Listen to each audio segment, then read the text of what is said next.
Hey everybody, it's me, Zach. Under that blanket is Potato, and welcome back to our channel.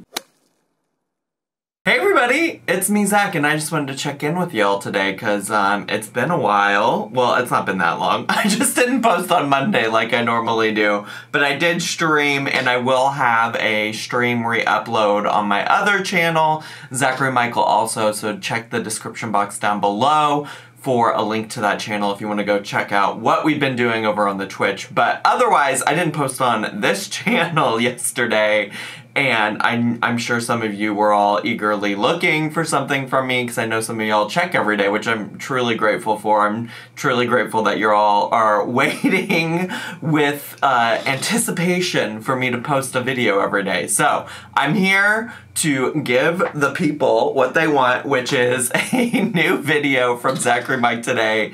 And also, I gotta remember not to move so much in this chair because for whatever reason, she is squeaky. Although, now I'm trying to get it to happen again. Oh, there you go. Nope, I can't do it again. It's selective on when it wants to make creaky fart noises. So my apologies. But anyways, it has been kind of some slow news going on in the Amberlynn Reid world. I anticipate a lot of that is because, or I speculate, maybe speculate's the word I'm looking for, but I speculate a lot of that's probably because she's getting ready to move, and I would imagine that is taking up a lot of her time. She has mentioned it's a very stressful thing for her, so that would make a lot of sense to me, especially if, you know, she's looking at a October 1st start of a lease or something. She could literally be moving in the next week or so for all we know. Who knows? Who knows? She's been pretty tight-lipped about all of that. Her lips are sealed. Who sang that song? Our lips are sealed. Is that a Hillary Duff song, or is that her sister? She had a sister that made music too, right? I don't think any of that matters. I don't think any of that matters. It's all besides the point.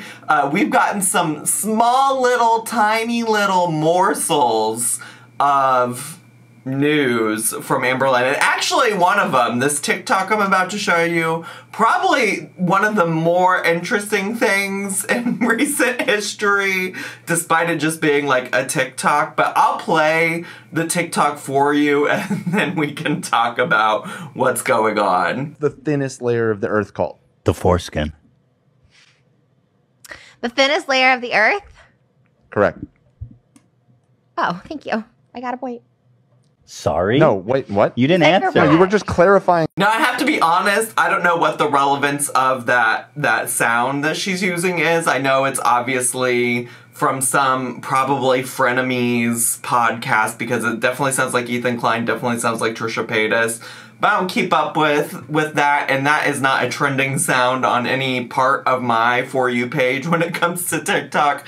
So I don't know what the relevance of that is outside of I know that Amberlynn loves both Ethan and Trisha. But the reality is the reason I'm bringing up this TikTok has actually nothing to do with the sound or anything, or her lip sync abilities or anything like that. It has everything to do with the Hickey that's right here. It's right here on her.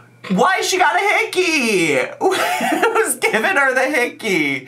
Are you telling me her and wifey just like casually hooking up again? You telling me that's what's going on? I mean, I think she knows exactly what she's doing posting this TikTok, but I do think in terms of like helping her channel that she should have just posted the Hickey first on the YouTubies, because otherwise, like, I don't think she's making any money from the TikToks. TikTok isn't really where she, at least her own content is most famous for her. There are a lot of viral clips of her on TikTok. Lots of people taking clips from her videos on YouTube and making them go viral over there. I referenced that like a week or two ago with the Panera sandwich and the extra bag of chips that she didn't order or whatever. And then of course there was also the clip of, I think, her and Rafe when they were in Target, and you know, she referred to herself by a term that was a little sus. But you know, she's not like super big over on the TikTok or anything, so you want to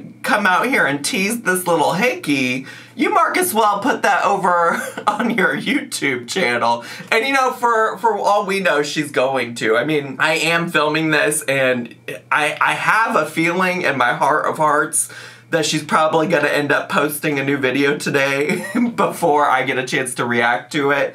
And this is going to come out, and maybe, you know, this will be irrelevant if she comes out here and says that she hooked up with wifey or something again. But I have to imagine that the only person who could possibly be giving her a Hickey right now is the wifey, the Feline, the Alex Jade, whoever, whatever we're calling her right now.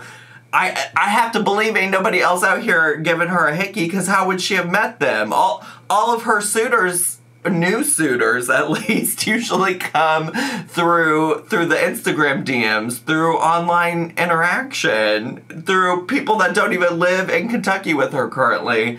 So I just have to believe that it is in fact wifey giving her this Hickey. I don't know what else it could be, honestly, also, because I have a feeling people are like, I don't know, maybe it's a bruise. What gives you a bruise right here? How do you get a bruise in your throat area? Like, what are you, like, I'm just like, I can't even, like, if I like purposely whacked myself on my desk or like on the doorway or something, I don't think you just casually get a bruise right here. That's prime Hickey territory, in my opinion. So yeah, I don't know. Let me know your thoughts down below. I wish you'd just give us a video, because I would love to see what she has to say about the Hickey. And maybe after this, you know, maybe this is all a ploy to get people talking about her, because she hasn't been on YouTubies in a while. I mean, it's been almost a full week since she last posted a video on YouTube. So, you know, maybe she's like, well, I need to slowly drum up some interest in what I'm doing. And honestly, probably she has to drum up some interest, because the only thing that she's posted since that last video is a community tab post where she said, filming a Q&A, what would you like to know? That's been about it. And I think at this point she knows that the Q&A alone isn't probably going to draw the audience. It is low effort, easy content for her to make, but she knows she's not going to be able to get, you know, a lot of people to just click on a Q&A for no reason. So I feel like what she's doing is, like, she's teasing out this Hickey so that people will come to the Q&A whenever she finally posts it. Like I said, she posted that community tab post 3 days ago, and we haven't gotten the Q&A yet. But I feel like maybe she's like, oh, and maybe if they see this Hickey on my TikTok, they'll come to the Q&A to see what's going on. And I probably won't address it at all in that Q&A. It'll probably come out 2 videos later, but like I'll start generating the buzz around my channel again. I don't know, that's an awful lot of speculating from me, but I have noticed, you know, when she puts out such little content and like little stuff to work on, well, I feel it in myself that I start feeling, you know, the little like, ooh, I wonder what's going on. Let me start making up speculations and theories and whatever. And I think that's true for everybody, because I have seen people just like going crazy on the internet looking for something to talk about since she hasn't been posting as much lately. But speaking of the Q&A, I thought for the other part of this video, it would be fun for me to attempt to answer the questions that people asked her on the community tab post on my own before she gets to it. You know what I'm saying? So I want to see if I can answer these questions how I think Amberlynn would answer these questions, and see where we can go from there. Because my big critique of old Amberlynn Reed is that she's out here doing these Q&As over and over and over again, answering the same damn 15 questions over and over and over again, and we never really get anything too new out of them. And this is so true, because I'm also just like, why are we even doing a Q&A at this point? Why are you asking people for questions at this point? Do you not have a cup? A cup filled with some popsicle sticks that you can't pull those questions? And then I was like, well, maybe she's already packed the popsicle sticks up. Maybe they're in a box somewhere ready to go to Oklahoma or wherever it is she's moving to, right? Like, maybe she just has to ask questions on her community tab because she doesn't have those anymore. But then I remembered that she did have actually, none of the questions were written on the popsicle sticks. All the questions were written on a separate notebook that had numbers that correlated to numbers that were on the popsicle sticks. So then I'm like, well, maybe that notebook got packed up. But then I'm also like, why would you pack those things up if you know you need them for work? That doesn't make a whole lot of sense to me. So anyways, I think she's just like, we need to start the Q&A cycle over. I need to get some new questions. And I'm like, all right, let's just go. Let's just read and see what the people are asking her, and if I could possibly answer some of these questions on her behalf, since it's been 3 days and she hasn't answered you all yet directly. So I have the questions sorted by top comments, which I don't know if that's gonna be good or bad for us, because I'm even just looking at this first one and it's not even it's not even a question. It's actually somebody reiterating something I actually just said. So Schrodinger's, I know I'm not saying that right. Schrodinger's cat, because I know that's an actual like person or thing. Schrodinger's cat said you can just check the other 15 community posts you made just like this one and answer the questions you've never answered, or the ones in the popsicle list which you didn't finish either. Your choice. Which, again, I also just said that. I think the way that this person said it was probably much funnier than how I said it, but it's so true. But wait, I also said I was going to try to respond to this, like Amberlynn would respond to it. So let me think for how she would approach it. Next question. To what extent do you think the U.S. and its NATO allies' destabilization of Libya contributed to the severity of recent natural disaster casualties there? Oh gosh. Okay, how would Amberlynn respond to this? Oh yeah, of course I'd love to visit NATO and Libya. I would love to visit those places. In all sincerity, you know, I don't know that, I mean, I consider myself an educated person. I don't know that I have a thought or an answer to this question, and if it were Amberlynn, I would hope that she would just say like, yeah, I have no idea, instead of like trying to half-ass her way through some answers to that. But I could imagine her being like, oh, I've always wanted to go to Libya. I've always wanted to. I can see her saying that. The next one says, do you ever get bored of cherry-picking the same questions over and over? And I think her response would be, once again, next question, she would cherry pick and not pick this one. I don't think she would. This person said, I honestly don't have any questions. You have motivated myself and my family to take the next step in our health journey. I hope you realize that life is short and that health is more important than trolling online and being 500 pounds. The only person you hurt in all of this is yourself. And she actually has responded to things like this before, and she always says like, I'm so happy to be an inspiration for you. Even if I, you know, if it's because of something negative I did that inspired you, like, I'm so glad to be an inspiration. Which honestly checks out for her. Like, I think she's being sincere when she says that, because one of the motivating factors for her in sharing her health and weight loss journey that she has said before on her channel is that she wants to inspire other people. And I've always said, like, that's so silly. You need to work on inspiring yourself first. But I think because that's, like, her goal, that she sees, like, even when she's, like, trolling and doing all of this stuff, and then people come and leave comments like this, she sees it as a positive because she's still getting to her end goal, which is inspiring the masses or whatever. You know what I'm saying? Then we got old Kylie here reiterating once again, girl, how many questions could we ask? You literally had a whole list of popsicle stick questions you never got to. Zoe Wolfchild says, do you ever feel you rely too much on your audience for content? The persistent Q&As, the continual addressing of rumors and assumptions in your very short vlogs, etc. If you were to cut all that out, how much original content would you be left with? I also, once again, think that she would not actually answer this question because, one, it's a question she hasn't really addressed before, and two, it's gonna require her to probably take a little too much accountability in terms of like addressing what her actual content is at this point. But I do think it's an interesting thing or question to pose because, you know, a lot of people talk about reaction channels and the larger like drama commentary community on YouTube as having like unoriginal content, right? Like a lot of people say that like what we do as a concept is not original. We're taking other people's content and this, that, the other.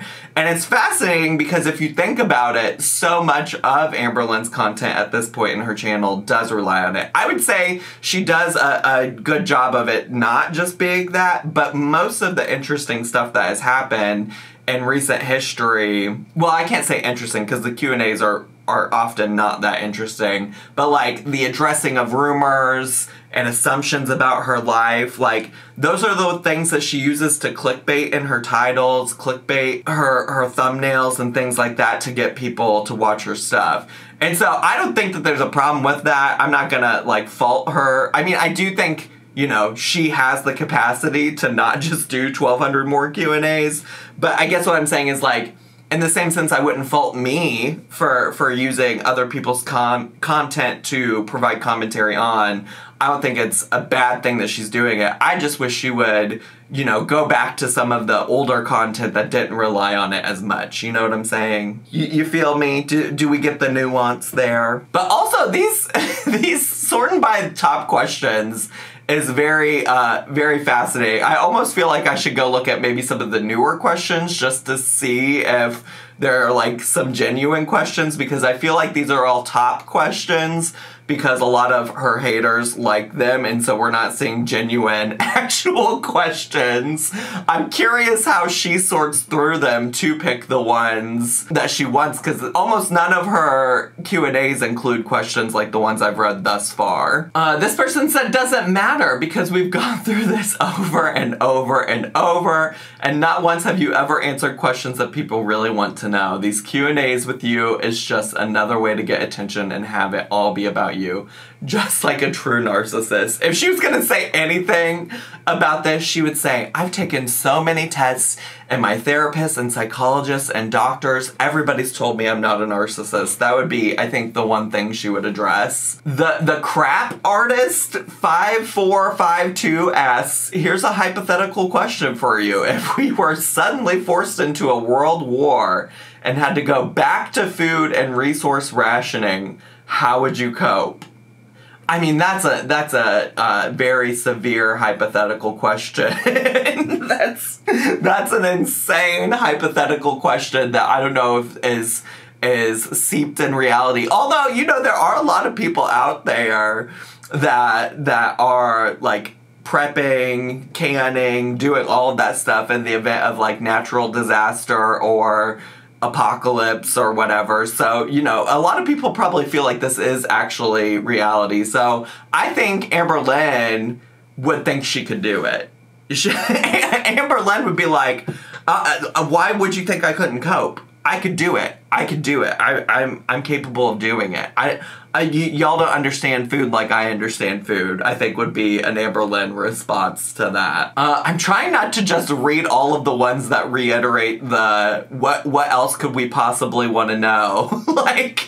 like all the ones that are like, you've asked this before, we've been here before, I can't wait to hear you answer more questions about yourself that you've already answered 100 times. Oh, here's one that's about the smoothie that was in her recent vlog. My question is, how does a 700-calorie smoothie fit into your OMAD diet? And I am kind of curious because in that video, she didn't really address the 1 meal a day thing. I think it's possible that smoothie could have been a part of her 1 or 2 meal a day like window of eating. But she didn't really talk about it, which makes sense why people would be like, how does it fit? I think that's actually probably a fair question. I feel like maybe this person doesn't have the best of intentions, but, you know, if you are following along the Amberlynn Reid journey and you're actually invested in her whatchamacallit, in her 1 meal a day journey or whatever. That's a legitimate question. Oh, here's somebody talking about me, Angela Atwood 486. When Zachary Michael said you do such low effort content, he was right. We don't care about your favorite movie anymore. You won't ever answer the real questions, so it's pointless. You rely so much on your audience for your content. I guess we employ you. Oh, so the audience is the boss. Well, if the audience is Amberlynn'S boss and Amberlynn is my boss, then I guess that means I report truly at the end of the day to Amberlynn'S audience. I guess that's what's up. She would also definitely not answer that at all. Or if she did, she'd be like, well, Zach's content is low effort because Zach relies on me. I think if she was gonna say anything. Ooh, this is well, oh, wait, okay, we got two. I almost skipped which was worse, choking on a lifesaver moment or choking on a potato moment, but she's already accused me of being very unkind or inconsiderate when it came to the potato moment, so we'll move on to the next one, which was what first caught my eyes, from Morgan 4094, who asks, how could you have really loved Feline and be able to move on so fast? And honestly, that checks out for literally all of the relationships she's ever had, but her genuine answer to this would be, you know, she doesn't believe in timelines, and you can never know when you're gonna fall in love, even if, you know, you're intentionally talking to people in the DMs on Instagram. You just can never predict when you fall in love, and love doesn't have a timeline. That would be her actual answer. So yeah, so much of this seems to just be people talking about how she's done this so many times and people don't care anymore, which is fascinating. Oh, I know Mercy, this Mercy person from Twitter. When are you going to be honest about the timeline surrounding why you said no to weight loss surgery? If you and Feline hadn't broken up yet, why wouldn't you go through it? I don't think, it's so interesting, because to be honest with you, she has been like teasing like a carrot out that there's more to this weight loss surgery story than what she can tell us. And at this point, I don't think she's ever really gonna come clean with it. Okay, I just really don't think she's ever gonna be fully honest about it. And then two, if she does come out with whatever her story is, I think the responses from like her audience is either gonna be, we don't care anymore, or it's gonna be like, we don't believe you.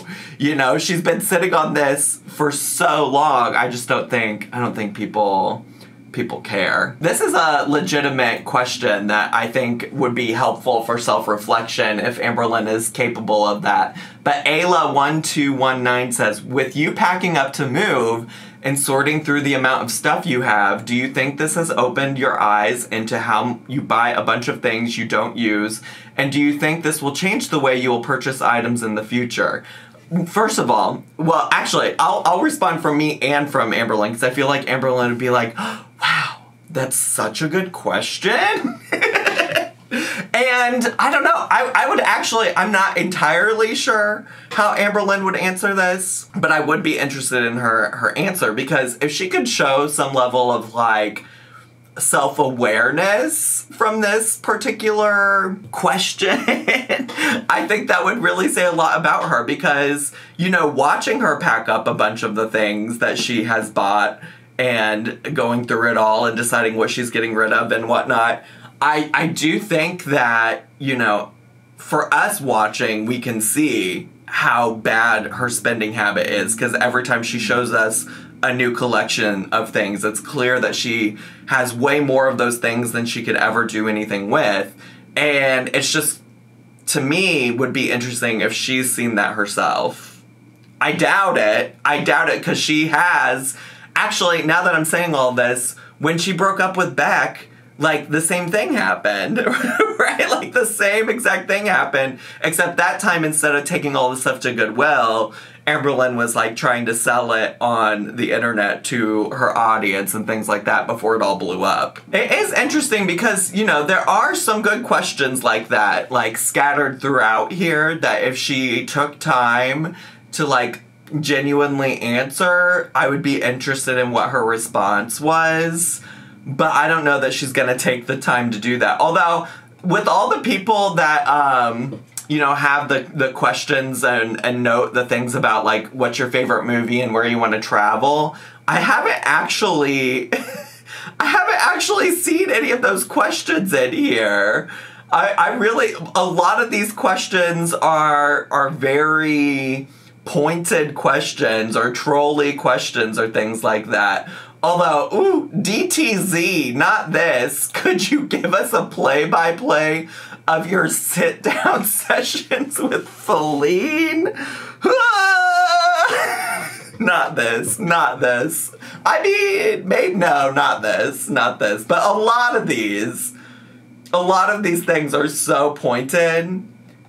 I don't see any of the, like, so she comes out here and says, like, oh, somebody asked what's my favorite movie. I just really don't believe it. All of these are so pointed. So pointed at her. So I could probably keep going because there's clearly people still posting even new questions from like 4 hours ago. But I don't have all the time in the world, besties. I don't have all the time in the world. So I think we're gonna stop there, and maybe by tomorrow she will actually post like some actual YouTube content and we'll have a little bit more to talk about. You know what I'm saying? You feel me?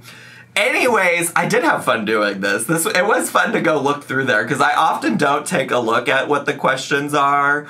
I honestly usually just wait for her to answer whichever one she picks, and it's so clear that, like, all of these are so pointed at her. So maybe she just won't do the Q&A at all, or maybe she'll make up questions, or maybe she'll revert back to the popsicle stick questions for inspiration in this new Q&A video situation type of deal. Anyways, that's all the time I have for today. I hope you enjoyed today's video.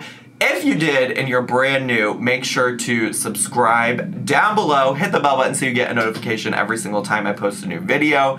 Make sure to leave me a comment, hit like, click share, and follow me on all of my social media. I love you all so much. I hope you have a wonderful day, and I'll see you all next time. Bye!